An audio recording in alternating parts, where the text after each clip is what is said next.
I want to thank Lee for recommending this manga review. Dang, what a manga.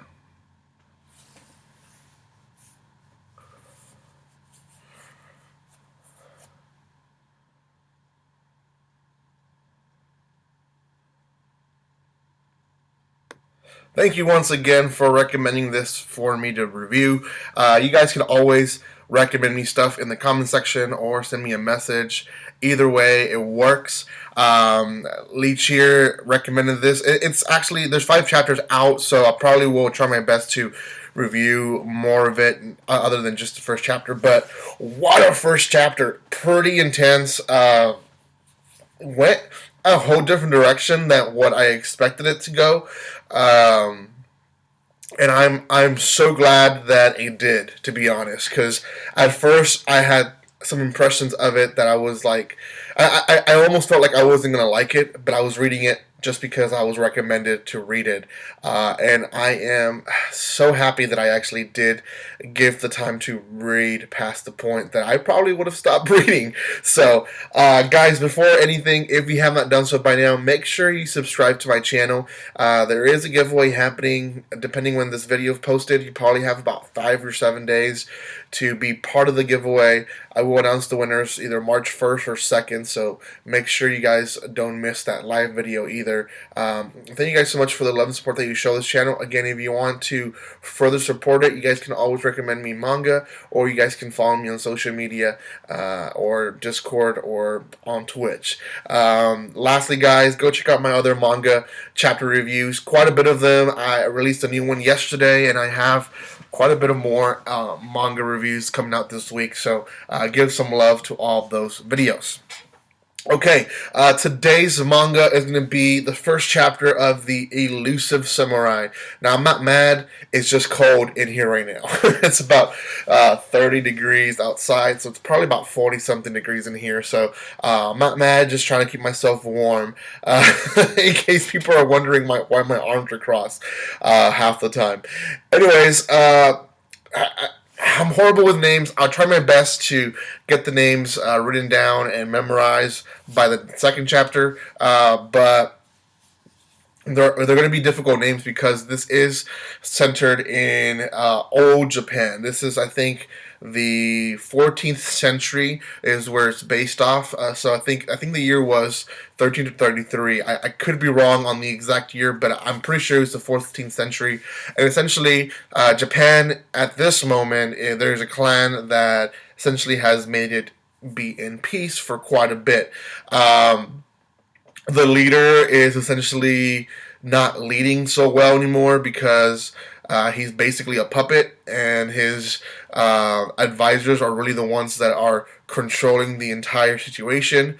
And his son, who is our main protagonist of the story, doesn't seem to care much in training. Now, the reason I say this is because each time they encourage him to train, he runs away and he escapes, and he's this escape artist. Pretty cool. In his own way, right? And in his thoughts, it's like, I just want to see Japan. It's peaceful. It's beautiful. Why do I even have to work on my sword skills, or any of that if Japan is how it is? And the commander of the soldiers, he looks up to him. He's like, if we have people like him loyal to us, then we don't need to worry about training. We don't need to be worrying about all this stuff, right? So he definitely has a mindset of he wants to live his life the way he wants to live his life, and I can see where he's coming from out of all that, and that essentially could be his downfall. Now, a few characters are introduced in the beginning. Like I said, the father's introduced very briefly, as well as advisors who you can tell are in the cricket side, but probably just for money. We also are introduced to this other, I guess, leader in the clan, who his daughter is supposed to be the little boy's wife in the future.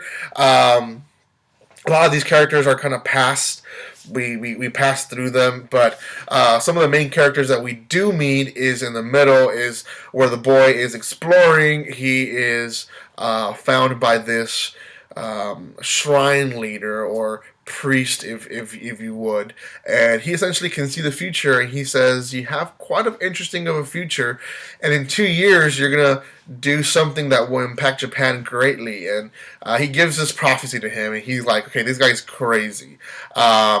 With this guy, he has this daughter who's very cute, and you can tell she's probably going to be the romance part of the story, but not a big whoop. Now, this is where it takes a turn to it looking to be like a slice of life type of series, where the boy just kind of runs away from his advisors and doesn't want to do his work, and he just wants to have a good life, and he meets interesting characters like this priest. Like, this entire time, that's the feeling you get from this manga series.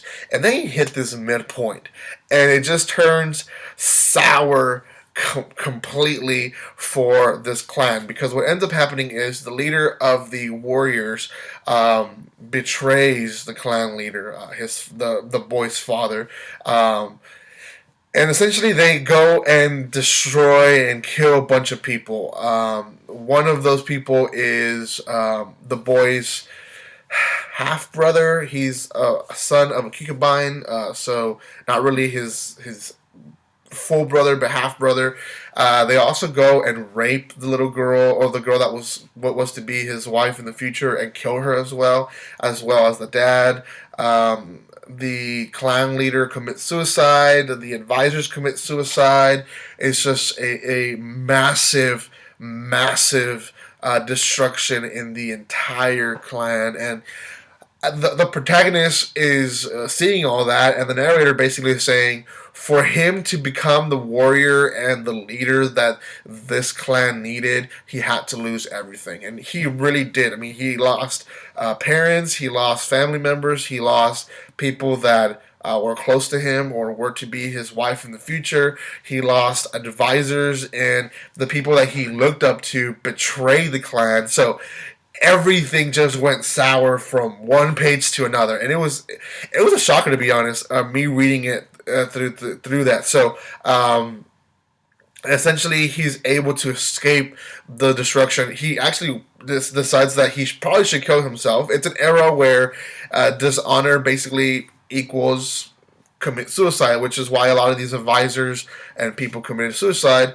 And at the end of the day, if you think about it, when it's war and you're about to be captured, some people prefer to just commit suicide, because it really comes to, do I let myself get captured and tortured and then eventually killed, or should I just end it with right now? So essentially, a lot of these advisors decided that, and this boy is deciding, maybe I should just end my life. And the shrine leader and his daughter show up again, and he's like, we actually need to save you. You have a special ability of a hero.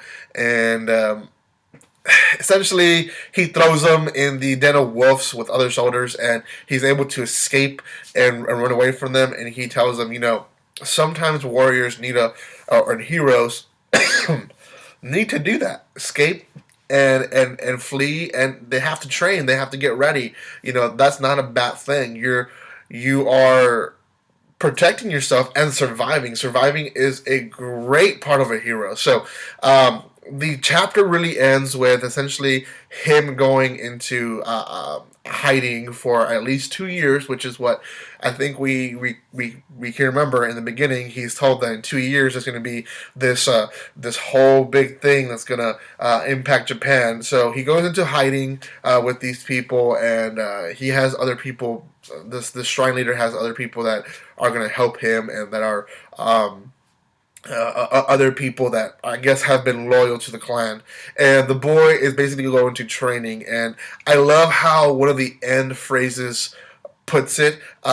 His enemy had to kill to become a hero, while this boy had to survive or live to become a hero, which is awesome. That's the whole chapter in a nutshell. Obviously, the first chapters with series like these are pretty long. I think this one was about 55 pages, which is it could be long. The next chapters I'm going to assume are going to be around 23 pages. That's typically how Shonen Jump deals with these types of series. So there's 5 chapters out, so 4 of the chapters I can review on. I'm actually really intrigued with this story, and I probably will continue reviewing it. Thank you so much again to Lee Cheer for recommending this one. Out of 10, I want to give this one an 8.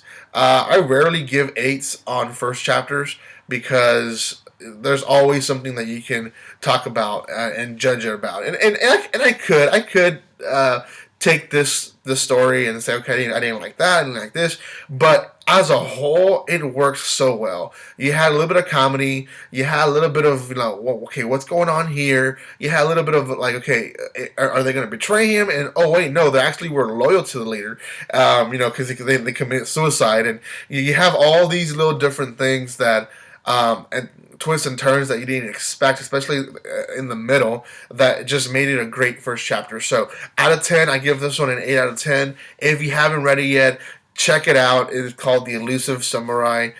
Great series. Do recommend it. And yeah, let me know if you have read it, and we can talk about it in the comment section or on my Discord. Thank you guys again for your love and support. Make sure you subscribe. We're trying to reach 4,300. There's a giveaway. Go check it out. And guys, like always, don't be strangers. See you guys.